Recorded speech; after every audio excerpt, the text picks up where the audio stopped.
Drop your tongue from the roof of your mouth and loosen up that jaw.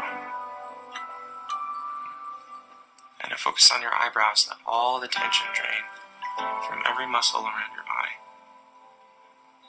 And let your face totally relax. I want you to take a breath with me, but we're going to do something a little different. I want you to imagine a color to assign to the idea of hope.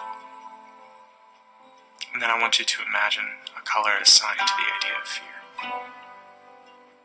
And what I want you to do is breathe in through the nose and breathe in hope. Breathe out fear. And imagine that color just coming in. Breathe in hope.